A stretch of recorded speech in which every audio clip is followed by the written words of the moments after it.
출애굽기 6장 2절에서 13절까지 성경 가지신 분들은 성경 펴놓으시고 오늘 나중에 이 부분을 본문을 한 번 더 읽는 시간이 있으니까 그때 띄워드리지 않으니까 성경과 스마트폰 잘 켜놓으시기 바라고요. 6장 2절에서 13절까지 우리 한 절씩 교독합니다. 하나님이 모세에게 말씀하여 이르시되 나는 여호와이니라.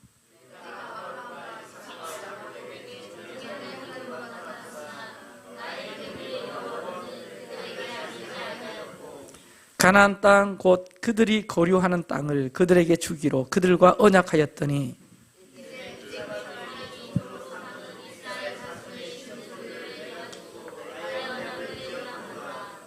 그러므로 이스라엘 자손에게 말하기를 나는 여호와라.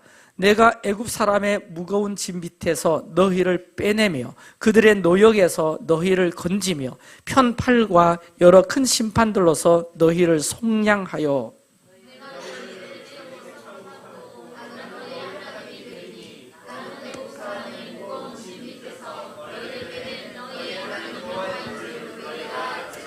내가 아브람과 이삭과 야곱에게 주기로 맹세한 땅으로 너희를 인도하고 그 땅을 너희에게 주어 기업을 삼게 하리라. 나는 여호와라 하셨다 하라.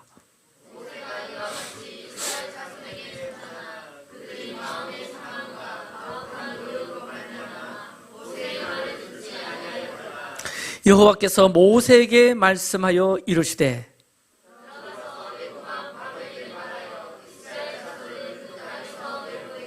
같이 읽읍시다. 모세가 여호와 앞에 아뢰어 이르되 이스라엘 자손도 내 말을 듣지 아니하였거든 바로가 어찌 들으리까. 나는 입이 둔한 자이니다. 자, 오늘 돌아보신 주제가 바에라입니다. 바에라. 한번 따라합시다. 바에라. 이걸 한국 그대로 번역하니까 그리고 나는 나타났다. 한번 더 따라합시다. 그리고 나는 나타났다. 그러니까 하나님께서 뭐 하셨다? 나타나셨다. 이걸 기독교적 용어로는 하나님의 자기 계시라고 말할 수 있습니다. 이게 참 중요한데 왜 중요하냐니까 피조물인 인간은 창조주이신 하나님께서 스스로 나타나시지 않으시면 그 하나님을 알 수도 없고 볼 수도 없어요. 자, 여러분, 하나님 많이 알아가시죠? 하나님 또 만나고 계시죠? 네, 그것은 우리가 뭘 잘해서 종교적 열심 때문에 그렇게 된 것이 아니라 하나님께서 당신을 나타내 보여주셨기 때문에, 우리를 만나 주셨기 때문에, 우리에게 말씀해 주셨기 때문에, 아멘. 이게 바에라예요, 바에라. 근데 우리가 지금 돌아보신 출애굽기 쭉 나가면서 하나님은 그러면 어떤 분으로, 하나님은 여러 이름들을 갖고 계시잖아요. 여러 이름들 갖고 계신데 그동안에는 어떤 분으로 하나님의 자기 계시를 하셨는가 하니까 이전에는 아브라함, 이삭, 야곱 시대는 주로 엘샤다이, 어떤 하나님? 전능하신 하나님. 따라합시다. 전능하신 하나님. 그걸 히브리어로 뭐라고요? 엘샤다이. 그렇게 나타나셨는데 오늘 본문에 보니까 이제 뭐라고 말씀하시느냐? 히브리어 직역 성경 띄워드릴게요. 같이 읽읍시다. 시작. 그리고 나는 아브라함과 이스하크와 야곱에게 하나님으로 나타났었다. 그리고 나는 그들에게 나의 이름이 야훼인 것을 알려지지 않게 했었다. 이 말은 그동안에 아브라함, 이삭, 야곱에게는 하나님, 전능하신 하나님 엘샤다이로 나타났다. 지금까지는 야훼, 여호와로 나타나지 아니하였으나 자, 지금부터는 야훼로 너희에게 나타나겠다. 그러니까 하나님께서 모세 열조들에게는 엘샤다이로 나타나셨는데 이 엘샤다이는 전능하신 하나님이세요. 근데 지금 이제 그 다음에는 이 야훼로 나타나시겠다 그랬는데 먼저 이 샤다이의 뜻이 뭔가 하니까 이 샤다이의 뜻은 어미의 젖가슴이라는 뜻이 있어요. 여인의 젖가슴. 이 어미가 자식을, 또 동물 같으면 어미가 새끼를 젖먹여 키우듯이 그동안에 이스라엘을 키우며 자라게 하셨다는 것을 의미합니다. 이것은 하나님의 어떤 공급하심이에요. 이게 아기가 태어나면 많이 공급을 잘 해주어야죠. 무조건 공급해 주어야죠. 이게 샤다의 하나님이시다. 아브라함과 이삭과 야곱에게는 공급해주고 보호해주고 필수적인 영양분으로 자라게 해주신 하나님으로 나타나신 그런 단계였었는데, 이제부터는 야훼, 여호와 하나님으로 나타나시겠다. 그러면 야훼는 제일 중요한 이름이 언약의 하나님이에요. 어떤 하나님? 언약의 하나님. 더 따라합시다. 언약의 하나님. 이제 나는 언약의 하나님으로, 언약을 이루는 주체로, 약속을 이루는 주체로 내가 나타나겠다 하시는 장면이 오늘 출애굽기 6장 3절이에요.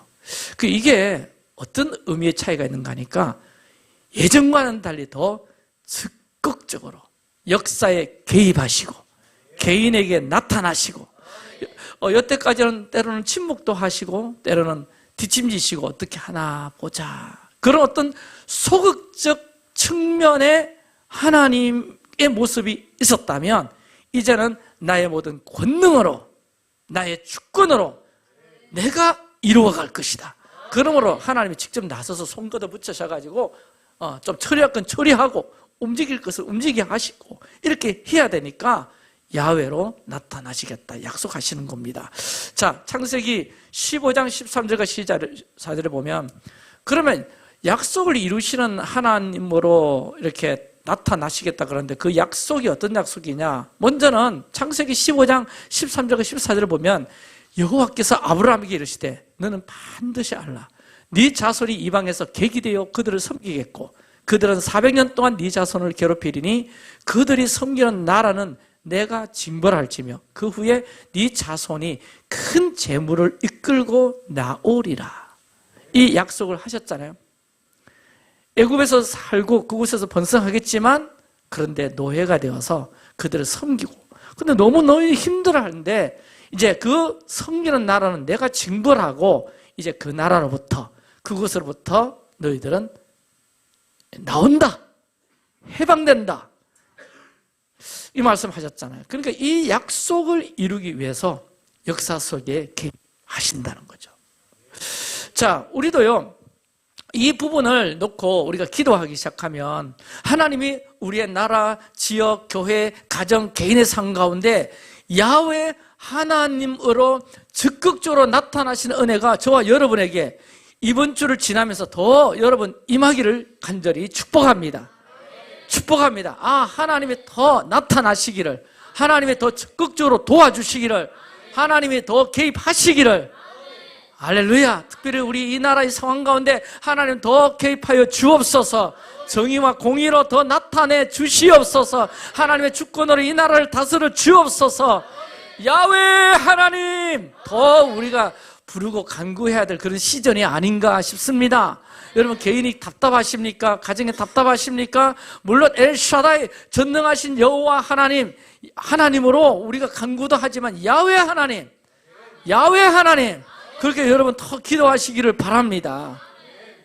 자, 이스라엘 백성들이 애굽 땅에서 종살이 할 때, 고생할 때 그 하나님의 약속을 기억하고 하나님께 불평하는 사람들이 있었다면 어떤 불평을 했을까? 하나님, 우리와 약속한 그 약속은 도대체 어떻게 된 겁니까? 재물을 이끌고 나오리라. 언약의 땅 가나안 땅에서 우리로 하여금 하나님을 예배하는 백성 되게 하시겠다고 하셨는데, 우리가 언제까지 어쩌자고 이 땅에서 종살이 하면서 있어야 한단 말입니까? 주님의 약속은 도대체 어디로 갔나요? 계속해서 이런 불평과 원망을 하나님 앞에 털어놓을 수밖에 없는 그런 상황과 사람들이 많았을 거예요. 그러자 마침내 때가 되자 하나님이 이제 지금 내가 나타나겠다.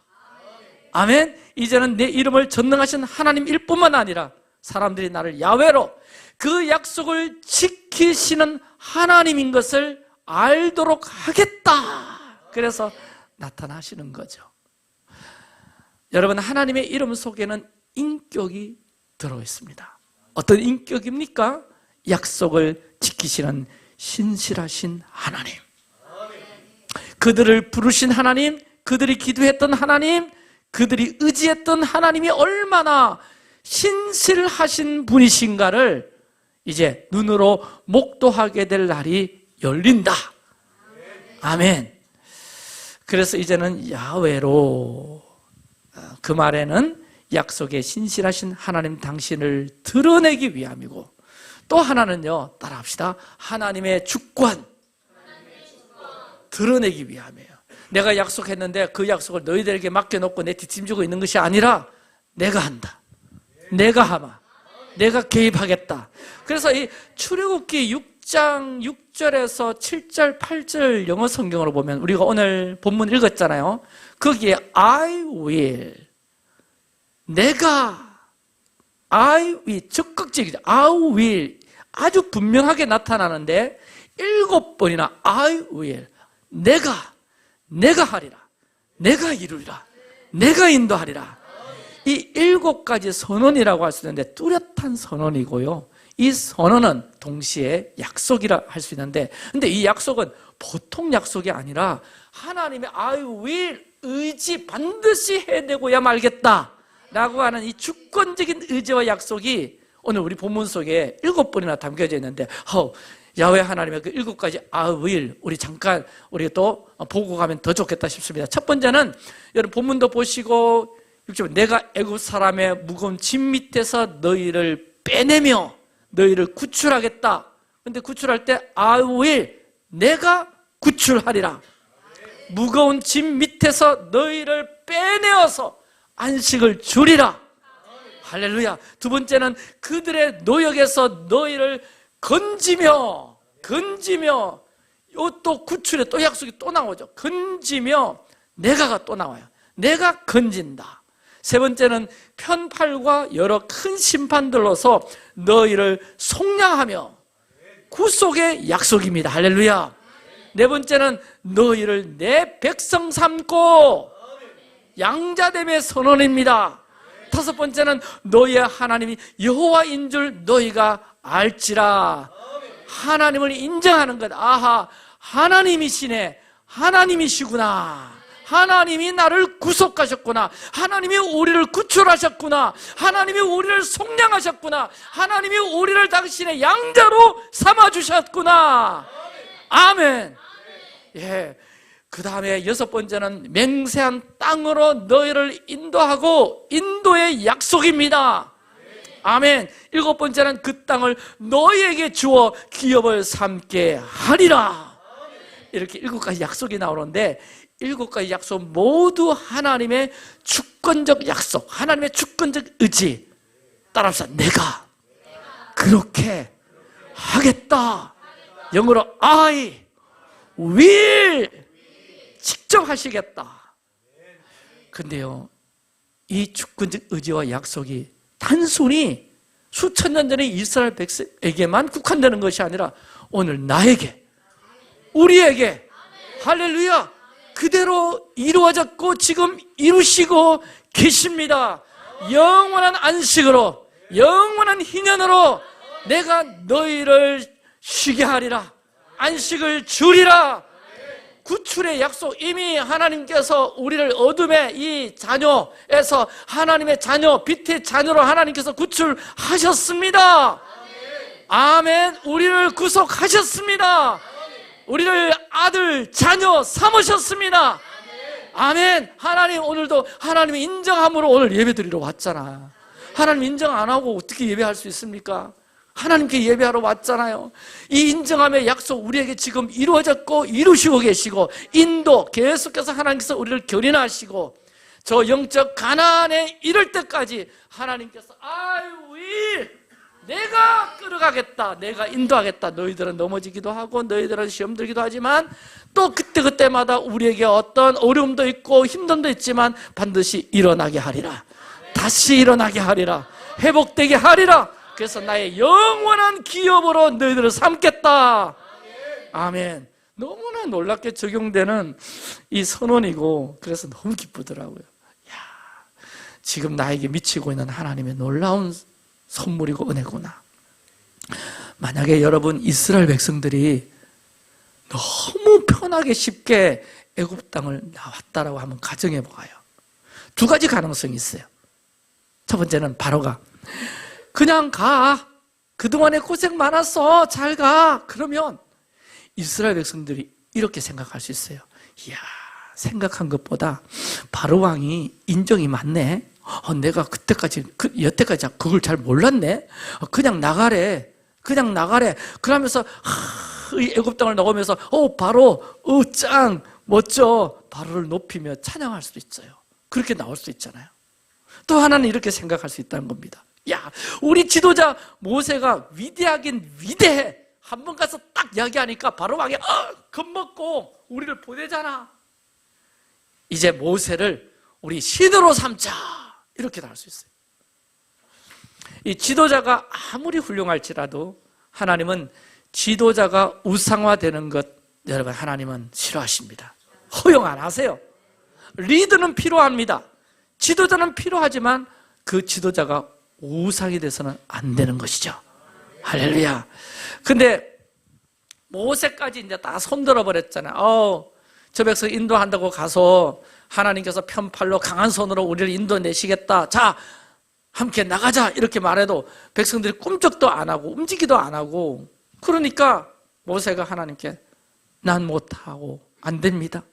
아니, 백성들도 내 말을 안 듣는데 내가 과연 바로한테 가서 내 말하면 그 바로가 듣겠습니까? 그러니까 모세까지 손들어버린 이 상황 속에서 뭐가 필요한가 하니까 하나님이 강한 손으로 개입하시면서 뭐라고 말씀하느냐? 네가 하는 게 아니야. 내가 하는 거다. 착각하지 마. 네가 하는 거 아니야. 내가 할 거다. 아위. 그래서 주눅 들지 말고 가면 돼. 순종하면 돼. 이거잖아요. 이게 하나님의 주권적 의지인 거죠. 여러분, 하나님은 때때로 하나님 저 정말 못하겠어요 라고 할 때까지 기다리실 수가 있어요. 그리고 하나님, 제가 회개합니다. 내가 하려고 했지만 다 내려놓습니다.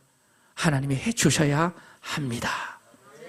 우리가 그렇게 손들 때 하나님이 간섭하시고 개입하시는 역사가 얼마나 많은지 모릅니다. 그럼 우리는 어떻게 하죠? 눈물 흘리면서 정말이에요. 주님이 하셨어요. 주님이 도와주셨어요. 그렇게 고백하지 않을 수가 없죠. 우리가 한 게 아니고 주님이 하신 거니까 비로소 우리가 하나님을 인정하게 되거든요. 바로 그때를 위해서 하나님이 기다리시는 상황이 있어요.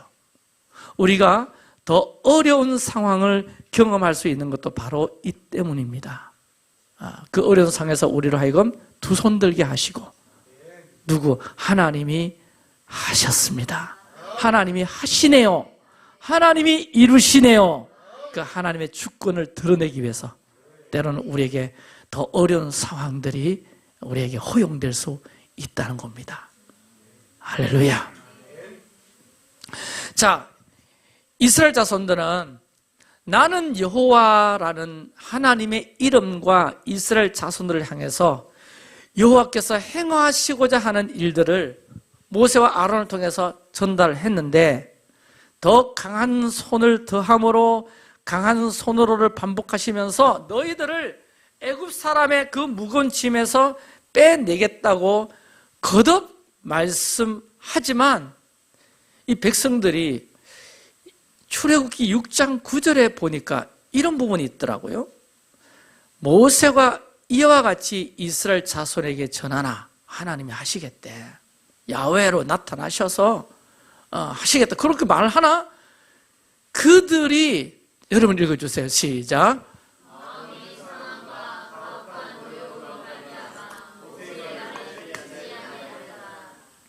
저기 오늘 주목해야 될 단어가 마음의 상함, 가혹한 노역인데요. 마음의 상함 때문에, 가혹한 노역 때문에 모세의 말이 안 먹히더라 이 말입니다. 저 마음의 상황이라고 번역된 히브리어가 코체르루아흐. 코체르가 이게 짧음이란 뜻이에요. 부족함. 루아흐는 0이죠. 따라합시다. 코체르. 루아흐. 이게 히브리어 풀면 마음의 상함이 무슨 정확한 뜻이냐 하니까 영이 짧아졌다. 짧아진 영의 상태.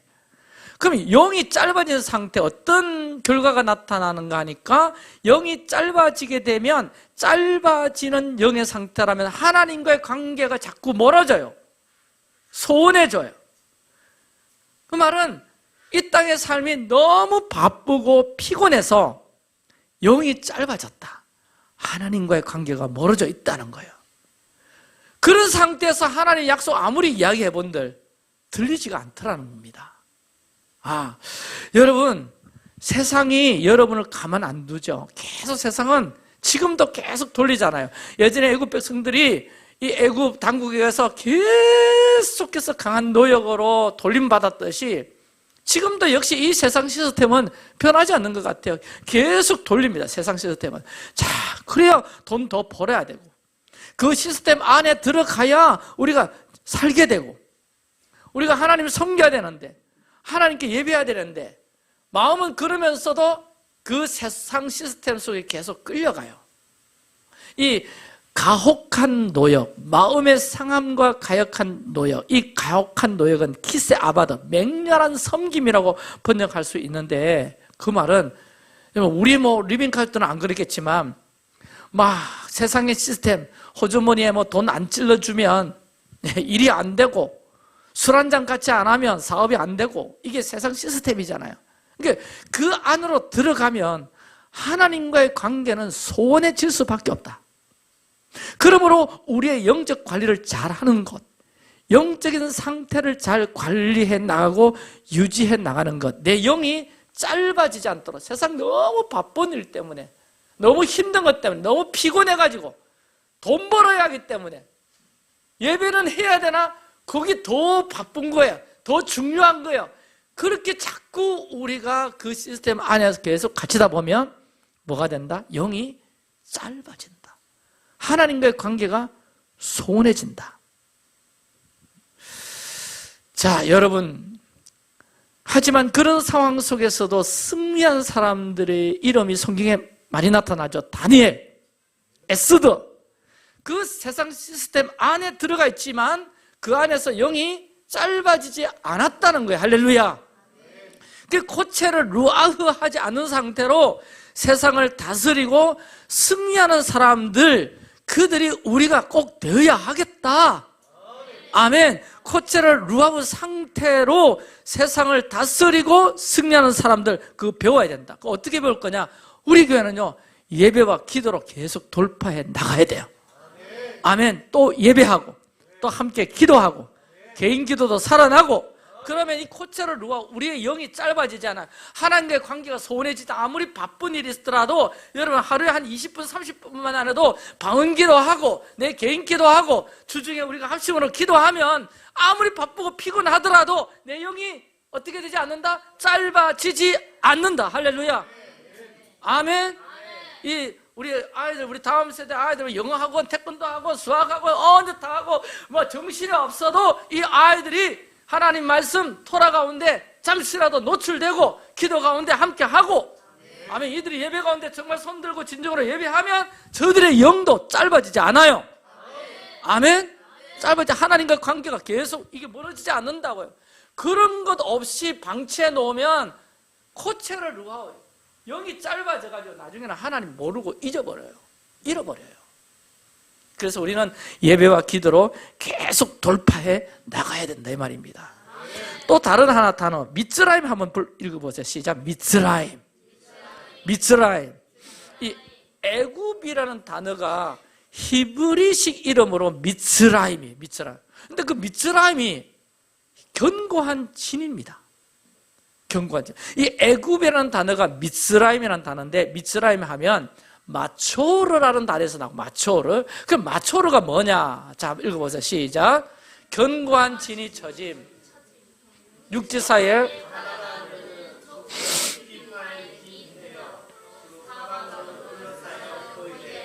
자, 이걸 손을 한번 보세요.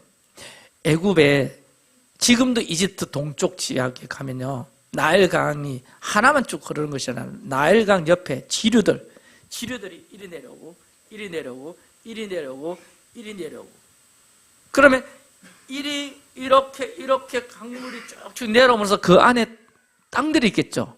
육지들이 있겠죠. 그 육지를 가리켜서 미ツ라임이라고 해요. 미ツ라임. 근데 거기 있는 땅은 굉장히 비옥한 땅이야. 물이 풍부하니까. 땅이요, 시커멓게 진흙 땅, 뭐든지 심으면 잘 나오는 땅. 두 육지 사이에 좁고 깊이 파인 통로를 통해서 물이 흐르는 이 상황은 마치 뭐냐니까, 사방으로 둘러싸여 있어서 물이, 그 안으로 들어가 있는 사람의 입장에서 본다면 사방으로 둘러싸여 있어 포위되었다. 이거 다른 표현하면 견고한진이다. 그런데 거기 들어가면 돈 잘 벌려요. 씨만 뿌리면 열매를 거둬요. 물이 풍부하니까.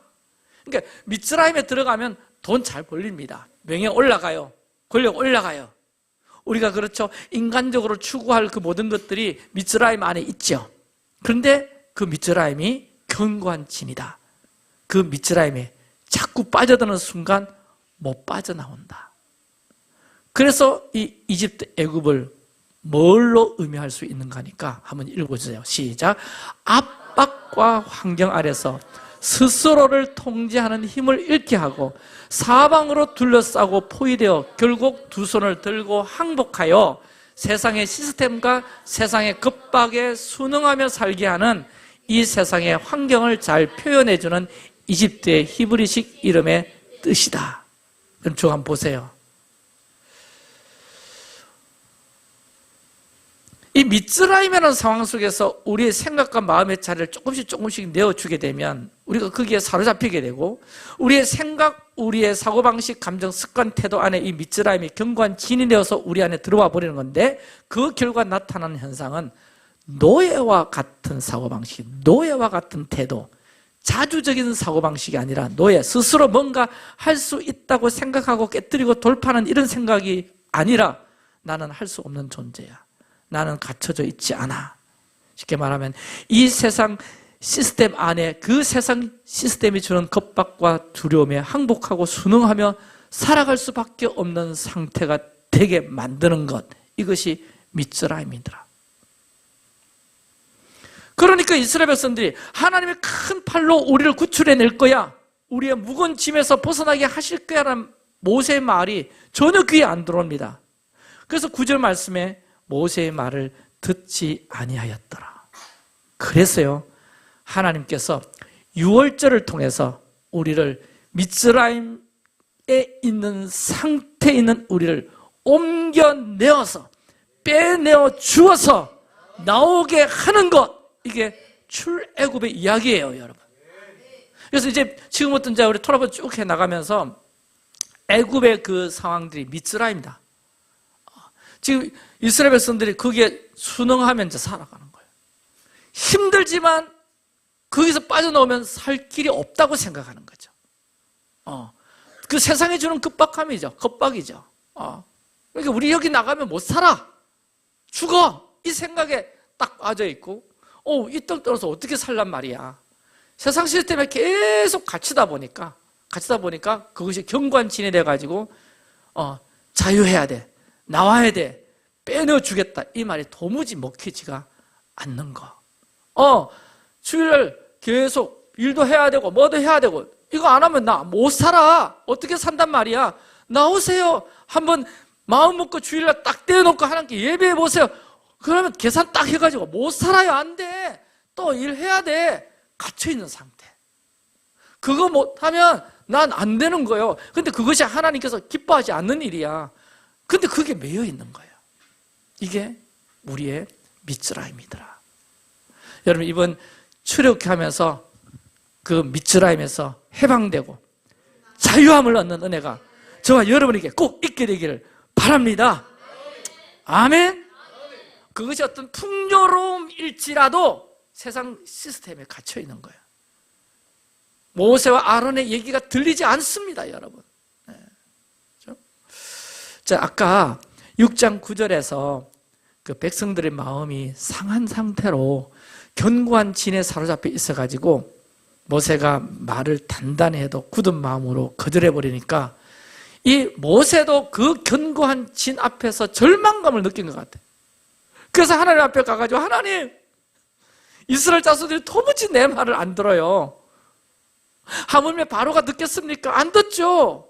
그러면서 나는 입이 둔한 자입니다. 나 포기할래요. 이렇게 해버리는 거죠. 여러분, 이 말은 이 세상 권력 앞에서, 그 미스라임 앞에서 그것을 깨트리고 나아가기를 두려워하는 모습, 지도자인 모세도 있더라는 겁니다. 이건 다른 말로 바로의 완고함, 하나님의 백성을 계속 애굽의 노예 상태로 남아있게 하고자 하는 바로의 완고함, 하나님의 백성을 절대 놓아주지 않으려고 하는 이 사단의 속성, 세상 시스템에 갇혀서 계속 살도록 만드는 사단의 계략. 그래서 하나님의 백성이 계속 세상 어둠 주관자의 통제 아래에 길들여지게 하려고 하는 사단의 전략으로 하나님의 사람, 하나님의 군대로 정체성을 가지게 못하게 하려는 것, 이것이 여러분 바로의 전략이고 사단의 전략이고, 그래서 그 사탄이 바로의 마음을 더 완고하게 했던 이유이고 바로가 그의 마음을 완고하게 먹었던 이유입니다. 그런데 하나님은 이런 완고함조차도 하나님의 영광과 하나님의 권능을 나타내실 도구로 사용하십니다. 할렐루야. 하나님께서 작정하시고 하나님께서 결심하시면 그 어떤 것도 하나님에게 장애가 될 수 없음을 우리가 기억하십시다. 우리에게도 이 미스라임, 견고한 진의 그 완고함을 우리가 마주칠 때가 있어요. 그때마다 여러분 이렇게 기도하세요. 하나님, 하나님의 영광을 더 나타내 주십시오. 하나님의 영광을 더 나타내 주십시오. 우리가 믿음으로 고백하고 우리 속사람이 출 미스라임 할 수 있도록, 할렐루야, 하나님 내 안에서 또한 역사하여 주세요. 제 마음 가운데 찾아와 주십시오. 제 마음 가운데 더 임하여 주십시오. 제 마음이 세상의 그 미스라임에 그게 빠져가지고 도무지 헤어나올 수 없는 상태가 되지 않도록, 아멘, 분별할 줄 알고 깨어나올 줄 알고, 여기가 내 자리가 아니야 라고 그렇게 선포할 수 있는 하나님의 은혜 역사를 더 간구하고 기도할 수 있게 되기를 예수님의 이름으로 축복합니다. 자, 그리고는 이제 출애굽기 7장부터 나일강에서 시작되는 10가지 재앙이 시작되는데, 이 바에라, 나타나시는 하나님, 약속에 신실하신 하나님이 이제 일하시는 장면들이 등장하고 이적들이 나타나잖아요. 9절에 보니까 이런 말씀이 옵니다. 바로가 너희에게 이르기를 너희는 이적을 보이라 하거든 너는 아론에게 말하기를 너의 지팡이를 들어서 바로 앞에 던지라 하라. 그것이 뱀이 되리라.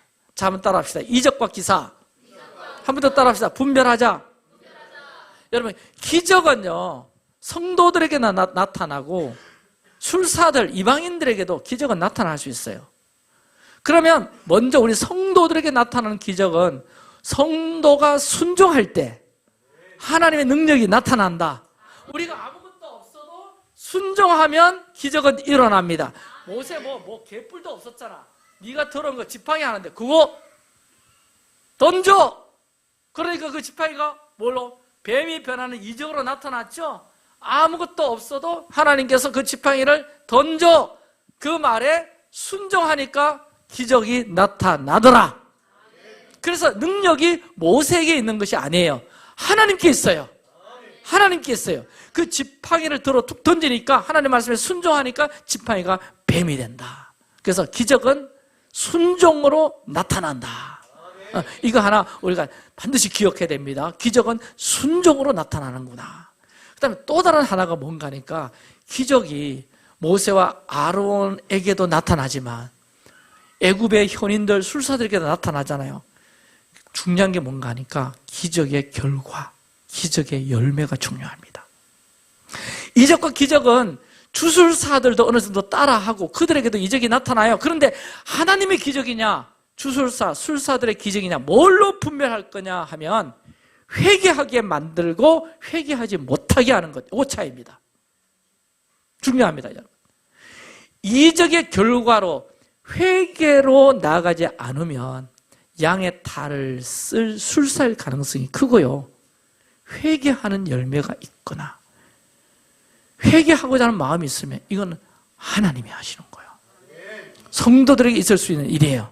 그런데 회개의 열매가 있느냐, 회개하지 않게 하는 완고함의 열매가 있는가 분별하셔야 됩니다. 자, 여러분, 치유가 일어났어요. 기도로. 또 우리가 또 말씀 보다가 예배하다가 우리 교회는 뭐 치유 사역자가 이렇게 기도해 주는 것 그것보다 함께 예배하다가 찬양하다가 기도해 주고 예배하다가 우리 교회는 치유가 나타나는 교회예요. 일어나는 교회예요. 근데 그런 치유를 통해서 사람이 회개하는 데 이르고 거룩한 자리로 가는가, 아니면 그 치유를 통해서 더 악한 자리로 가는가, 그걸 봐야, 열매를 봐야 여러분 이게 분별이 되는 겁니다. 모세와 아론이 바로 앞에 지팡이를 던졌잖아요. 뱀이 됐어요. 똑같이 애굽의 현인들과 마술사도 따라해요. 저들도 지팡이가 뱀으로 변해요. 그런데 그 나타난 결과가 뭐냐? 13절 시작. 그러나 바로의 마음이 완악하여 그들의 말을 듣지 아니하니. 완악해졌어요. 기적이 나타났는데 또 마음이 완악해졌어. 술사들의 기적은 바로의 마음을 계속해서 완악하게 만들더라. 그래서 그들이 하나님의 말을 듣지 않게 되더라. 여러분, 첫째 재앙, 나일강 물이 막 피로 변하는 게 있잖아요. 저들도 수수리 바바바바바 하니까 물이 벌겋게 됩니다. 우리도 할 수 있다, 저술로. 근데 이 결과가 뭐냐? 바로의 마음이 완악해서 그 말을 듣지 않더라. 그래서요, 이 애굽의 왕들과 백성들 보니까 물이 막 벌겋게 되니까, 나일강 물이. 나일강은 사실 애굽의 젖줄이고 수자원이고, 나일강 하나로 그 나라가 지탱된다고 봐도 무방할 정도로 나일강은 굉장한 생명의 젖줄과 같아요. 근데 그 물이 변하니까 물이 없으면 회개해야 되는데, 아이고 뭐 마실 물이 없으니까 이거 무슨 일이야, 우리가 뭐 잘못한 거 있나, 이렇게 돼야 되는데 이스라엘 백성들이 어떻게 하는 건가? 우리가 잘못했다, 우리가 회개합니다, 그렇게 하지 않고 땅을 파가지고, 땅 파가지고 물 내서 먹더라는 겁니다. 회개 안 한다. 땅 파서 다른 물 찾더라. 자, 계시록 8장 9장에 보면 나팔 재앙이 나. 마지막 때 큰 재앙인데 막 피 섞인 우박이 내리고 불이 하늘에서 땅에 쏟아지고. 자, 그럴 때, 그런 재앙이 일어날 때도 사람들이 회개하지 않아요. 오히려 어떤 반응이냐? 이런 재앙할 때 먹거리가 힘들면, 우리 하나님이 안 주시면 내가 다른 거 해서 먹지 뭐, 다른 거 어떻게 만들어서 하지 뭐, 이렇게 찾아 나서는 게 마지막 때 모습입니다. 그래서 마지막 때는 회개하지 않는다. 전염병이 와도 회개 안 해. 기근이 나타나도 회개 안 해. 가뭄과 지진이 나타나도 회개하지 않는다. 이게 세상의 특징입니다. 하나님의 백성, 믿음의 사람의 특징은 뭐냐? 삶에 작은 문제가 있어도 회개 자리로 나아가는 것이 특징입니다. 하나님 앞에. 여러분, 어떤 몸에 아픔이 있어도 하나님 뭐 잘못한 게 있는지 가르쳐 주세요. 일단은 잘못했습니다라고 시작하는 것이 하나님 백성의 특징입니다. 할렐루야. 하나님, 제가 뭘 잘못했는지 기억나게 해주세요. 바로 무릎 꿇는 게 우리입니다. 혹여나 잘못된 게 있거든 우리를 용서해 주세요. 하지만 세상은요, 두들겨 맞아도 회개하지 않아요. 아멘. 지금 나라 이런 상황, 우리 교회가 회개해야 됩니다.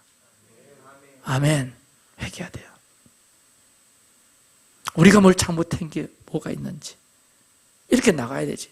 네가 잘못했어, 누가 잘못했어, 여야 구분하고 따지고, 그거 잘못된 방법입니다. 우리 교회가 먼저 회개해야 됩니다. 할렐루야.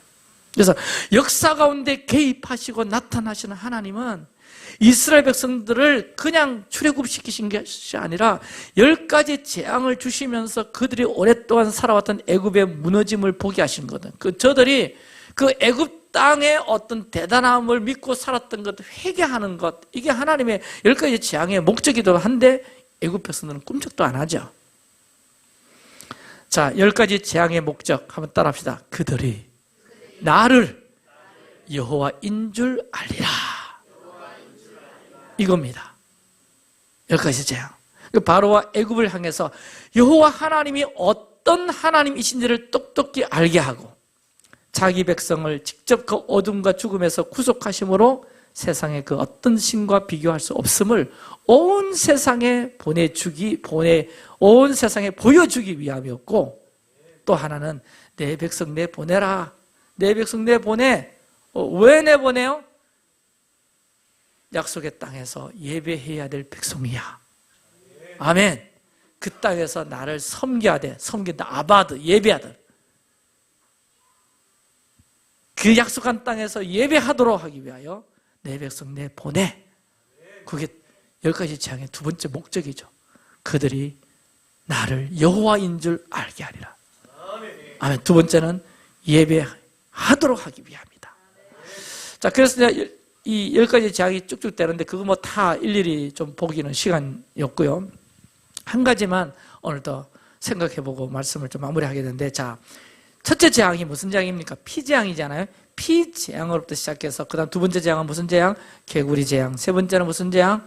피, 개, 이, 파 이렇게 나오잖아요. 이, 그 다음에 파리 이렇게 나가는데, 자, 파리 재앙 그쯤에서 아주 중요하게 주목하고 싶은 것은요, 파리 재앙 정도 오니까 이 바로가 타협안을 냅니다. 타협안. 그게 어떤 구절인가? 8장 25절이에요. 같이 읽읍시다. 시작. 바로가 모세와 아론을 불러 이르되, 다시 보세요. 바로가 타협안 내는데, 이 땅에서 예배해라. 이게 바로의 타협안이. 이 땅에, 여기 이 땅에서 하나님께 예배해. 여러분, 근데요, 신명기 12장 13절과 14절에 보면 너희들은 번제를, 예배를 아무 곳에서나 드리는 일이 없도록 조심하고 여호와께서 택하신 곳에서 번제를 드려야 된다. 이렇게 돼 있거든요. 그러니까 하나님이 원하시는 예배 장소가 따로 있다 없다? 있다는 거예요. 모세도 알았고 믿음의 선배들도 알았어요. 바로 약속의 땅, 가나안 땅, 그곳에서 예배가 드려져야 된다는 것을 언약 백성들은 잘 압니다. 그 언약 백성도 알면 누구도 안다? 사단도 잘 안다. 그래서 사단의 역사는 뭘까요? 그곳에서 예배하지 못하도록. 그래서 첫 번째 타협안이 낸 게 뭔가 하니까, 이 땅에서 예배하면 되잖아. 꼭 거기 가서 예배할 필요가 뭐 있어? 요즘 같은 집에서 예배하면 되지. 꼭 뭐 양산까지 가서 예배할 게 뭐 있노? 예, 이렇게 연결해도 틀리지 않아요. 응? 이게 사단이 그곳에서 드려질 번제가, 예배가 나중에 자기 머리를 땅 친다는 것을 잘 알기 때문에, 여러분, 우리가 함께 모여 교회를 이루어 주님께서 두세 사람 가운데, 우리 모임 가운데 임하셔서 우리가 함께 그 예배하는 그것이, 사단은 얼마나 겁내는 줄 아세요? 지 머리를 친다는 것을 알아요. 아멘. 아멘. 그래서 그곳에 예배하지 못하도록 어떻게 타협하는가 하니까, 그 땅에서 말고 요 땅에서, 이 땅에서 예배해라 그럽니다. 근데 모세와 아론이 타협할까요? 못하죠. 하나님 약속한 땅이 있는데 안 합니다. 그리고 모세가 제안을 합니다. 우리는 광야로 가서 예배할 것이다. 이집트 광야가 아니라 광야라도 좋으니 하나님이 약속한 가나안 지경 광야라서 예배할 거다. 그러니까 28절에 바로가 또 타협을 합니다. 무슨 타협? 너희가 읽어주세요. 여러분 시작. 너희가 너희 하나님 여호와께 광야에서 제사를 드릴 것이나 너무 멀리 가지는 말라. 그래 광야에서 예배해. 근데 너무 멀리 가지 마라. 내 영향력 아래 계속 있어. 이게 마귀 전략입니다. 내가 이 정도 양보해 줄게. 너무 멀리 가지 말고 양산까지 갈 필요 없다. 좀 웃어주세요. 우리 애굽에 있는 광야에서 예배해라. 애굽에 있는 광야에서 예배하라는 거예요. 틀리죠? 말씀과 틀리죠? 모세와 아론은 타협하지 않습니다. 왜? 하나님이 말씀하신 장소가 있기 때문입니다. 아멘. 그래서 여러분, 기준이 있어야 됩니다. 따라서 기준이 있어야 된다. 기준이 없으면 싸울 수가 없거든요. 이스라엘 백성들 모세와 아론의 기준은 뭡니까? 그 땅에서 예배하는 거야. 할렐루야. 하나님이 택하신 곳에서 예배하는 겁니다. 이 기준이 딱 있으니까 싸우죠. 타협 안 하죠. 중요한 것은 기준입니다. 그 기준이 없으니까 예배하래. 됐다. 여기서 예배하면 되겠네. 이렇게 될 수 있잖아요. 지금 모세와 아론은 싸울 이유가 분명히 있습니다. 왜? 기준이 분명하기 때문에 우리는 그 땅에서 예배해야 된다. 분명해요. 분명하니까 타협이 있다 없다? 없다는 겁니다. 할렐루야. 여러분, 다음 주 우리 토라 포션 10장에 넘어가면요, 이 사단이 가만 안 둡니다. 얼마나 이 장난질을, 이 예배 문제에서 얼마나 집지기는지, 얼마나 우리를 속이는지, 이 예배 전쟁이 계속 되죠. 출애굽기 10장 11절 보세요. 이렇게 이야기합니다. 그렇게 하지 말고, 그러면 너희는 가되 장정만 가서, 어른들만 가서, 애들은 여기 남겨두고 너희들은 섬겨라. 예배해라. 애들은 우리가 봐줄 테니까, 어른들 너 여기 왜 하고 싶잖아. 너희들만 가. 그럽니다. 자, 아이들은 계속 자기 영향력 아래 두겠다는 거예요. 노예 상태로 삼겠다는 거죠. 여러분, 사단은 언제나 하나님의 뜻과 예배를 무너뜨립니다. 단 1%라도 이루어지지 않도록 싸움하는 존재가 사탄이에요. 애들은 여기 있대 예배는 못하도록 계속 묶는 거죠. 저는 이걸 보면서 우리 교회가 전 세대가 함께 예배하는 것이 이게 너무나 놀라운 것이구나. 아멘. 애들이 막 하품하고 자고 막 쫄고 막 그러더라도 여러분 이게 함께 가야 되잖아. 이 사단은 애들은 따로 애들만 놀든지 마든지 뭐.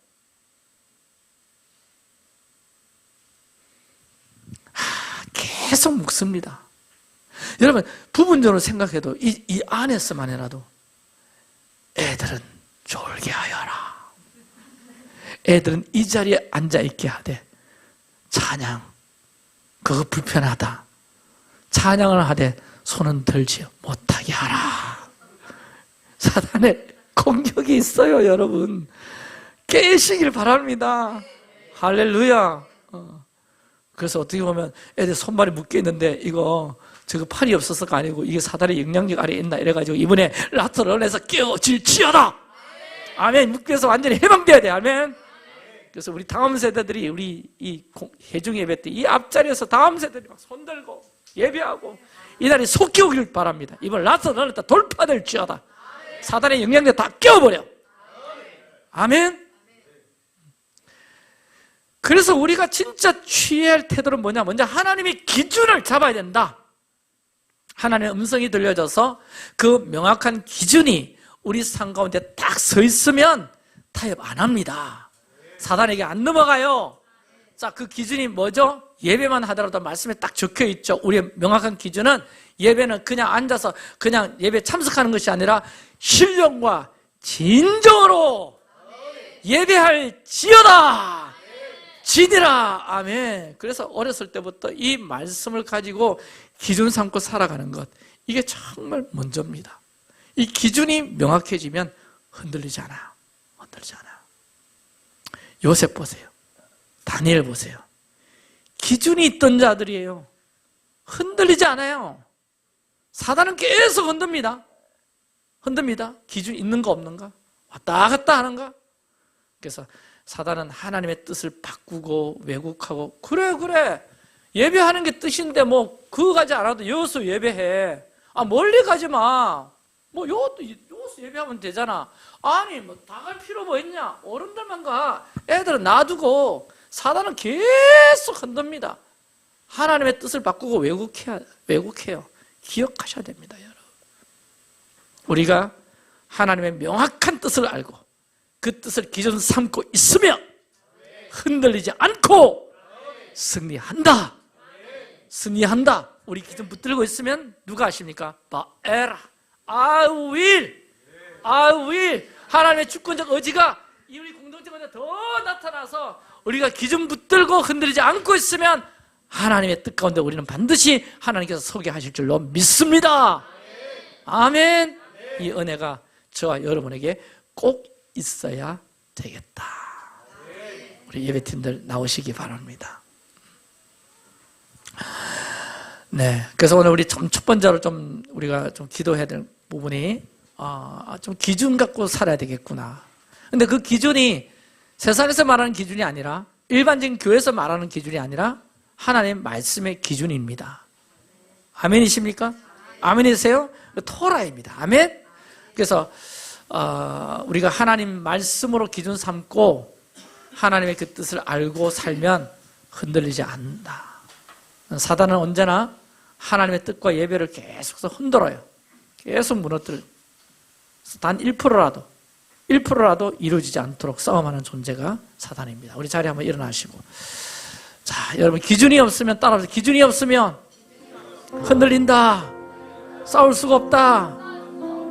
다시 더 크게, 기준이 없으면 흔들린다. 타협한다.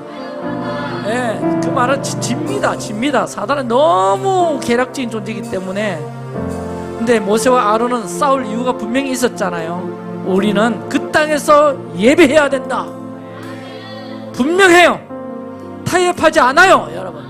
주여, 이 기준 갖고 우리가 싸우게 하소서.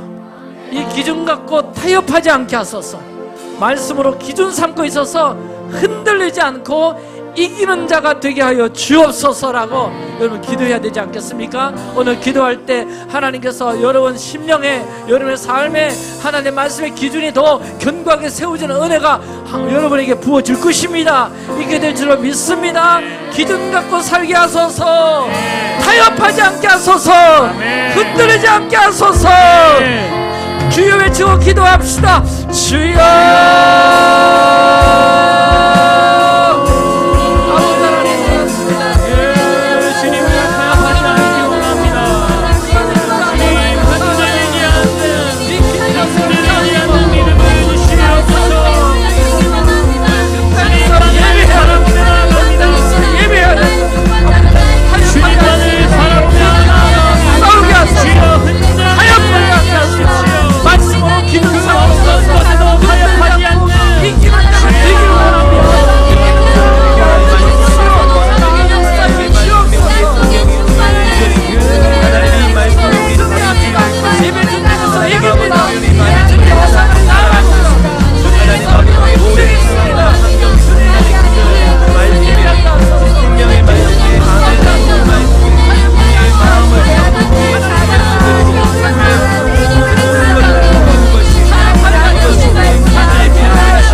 기도합니다.